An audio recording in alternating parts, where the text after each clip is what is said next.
So if you've got a Jeep with a 3.6 liter engine, or any Chrysler product like this minivan, and you've got a check engine light that gives you a code of, let's see what this one has here.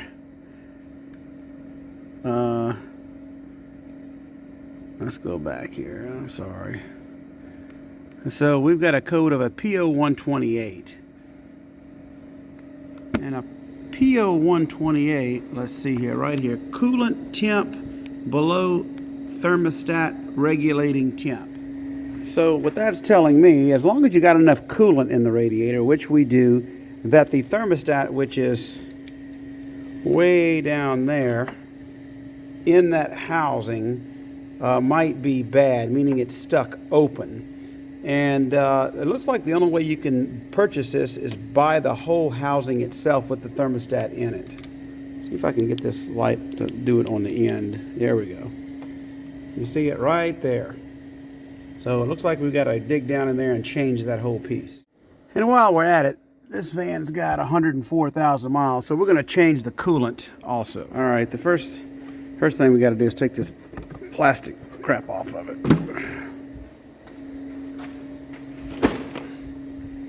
So we can get to everything. Second thought about the coolant, it says they recommend using the 150,000 mile oat formula, you know, and that stuff's expensive, and I still got 50,000 miles to go, so I'm just going to top it off. I'm not changing that. Now, to change those factory style pinch clamps, here's another one right here. I've got this OEM tool, and there's your stock number 25246. It's got a cable on it. It works really good. Basically, you just pinch it down and it closes and pinches these in tight areas. And it's kind of a ratcheting system, as you see here. So you can squeeze it a little bit, it'll click, click, click, and when you want to release it, you just press this. Okay, this is what I like about these pliers. You see I got it ran all the way around that water bottle there. And as you can see, if I squeeze it,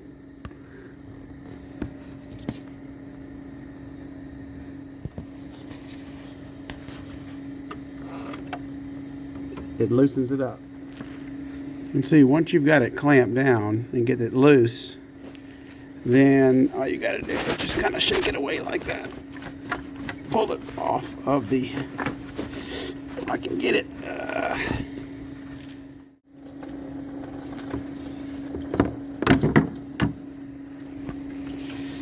There she blows.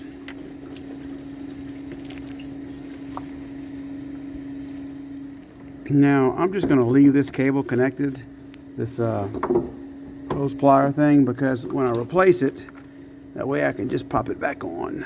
Now it looks like there's going to be 2 bolts, one at the top, one at the bottom. All right, and those are 10mm bolts. So that bottom bolt is a booger. So let's see, I think I got it out right. There's the bottom 10mm bolt. Now these things are not torqued very high, so when you put them back on, just be real easy, because this is a plastic housing, and I'm going to pull it out right here. Let's see what the first look. You get to look at it with me. There is the culprit, we hope. So when you buy this, I wish I could get an OEM one, but I don't know if I can because of just the availability. The place isn't open, but I'm going to go to the auto parts store and see if we have one that matches up. I think you have to buy the whole piece. I'm going to get you down there. So this is where it came from. Let's see if I can. Right there. And there is a gasket, which is here, that little piece of rubber that comes with it. I don't see it on here though. Is it in there? It may have fallen out. I don't see it. Now I'm feeling for that gasket. Oh, yep. You do not want to forget about this, because if you go to put this on with a gasket on top of a gasket, and it'll be double gaskets, it's not going to work, or it's going to leak.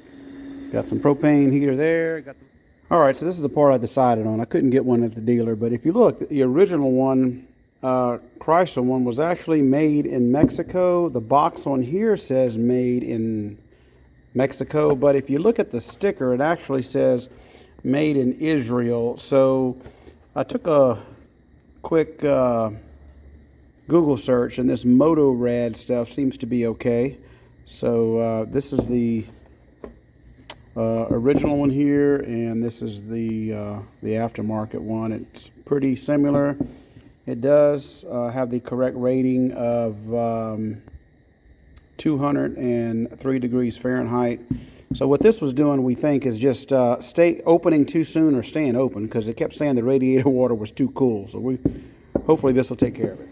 And of course the install is just the reverse, so we know the radiator hose is pointing toward the radiator in the front of the car here. So let's get this way down there. So this little tight spot, we're putting this nut back in, or bolt on the top. That way we can get it kind of lined up. There we go. And you know, we got to put the one in the bottom. You can just feel that second bolt is a booger. After reading a bunch about this, it seems the biggest point of failure on those plastic thermostat housings is don't over tighten them, because they will crack. So I couldn't really find the specs, and most people say to snug it up and then about a quarter of a turn. When I loosened them, they were barely a little over hand tight, so I'm not going to tighten them very much. All I got to do is put the radiator back on it, radiator hose. So once you've got your radiator hose where you want it, see I've got it pushed all the way up to that little nub there. Then all you've got to do is take your hose clamps and you release it by pressing this button, just like that. And everything comes out. These are a big time saver. Then we're just going to fill whatever coolant we lost with this organic acid technology. This is oat. This is the correct coolant for this. This is the concentrate with some distilled water. Save yourself some money and get the concentrate and just mix it 50-50 with distilled water, and you'll save about 50%. So I've mixed my antifreeze. I now have a 50-50 mixture, and I'm going to pour it into my Harbor Freight radiator filling system. So I'll just pour it all in, fill her up. And the great thing about this Harbor Freight Pittsburgh Automotive radiator filling system is that you don't waste any. So I'm going to pull the plug like this, and it will start burping itself, as you see. It's burping, and it will slowly fill that up while I go do other things. And then when I'm done and it quits burping, I just take this in there, I stop the flow, and I can salvage the rest of that antifreeze without spilling it everywhere. Came back about 10 minutes later, and this is empty. So I'm going to put some more of my 50-50 mixture in here and just let it burp away. Otherwise, you know, if without this filler, Harbor Freight funnel, I would have probably, see, it's still bubbling. I would have probably just filled it up and let it go. But it looks to me like this thing works well. You can see it's still slowly burping. Once it quits burping, we're done. Okay, so it's been quite a few minutes, no more burps. So the beauty about this funnel is I just take this little stopper and I put it in there, and I can lift it up without any spills. Watch this. Oops, a little bit, but see? And I can take this, put it in my container, unplug it, and I can keep all of my fluid with no waste. So we are all done with the thermostat replacement. Just got to put the cap back on. We've got to make sure our reservoir is filled. All right, it's running, and there's the new housing right there, and I do not see any leaks. Okay, been driving it all day, and it got up to operating temperature real quick. No check engine light, so normally the check engine light would come on within 30 minutes to an hour, and this has been all day, no check engine light, and it heats up very quick and then stops right in the middle, which is where it should. It used to take longer to heat up. So that tells me that thermostat was staying open, never shutting, just staying open. So it looks like this fixed it. So whether you have a Jeep with a 3.6 Pentastar or a minivan with a 3.6 Pentastar, it's pretty much the same procedure. So I hope this helps everyone. Have a great weekend.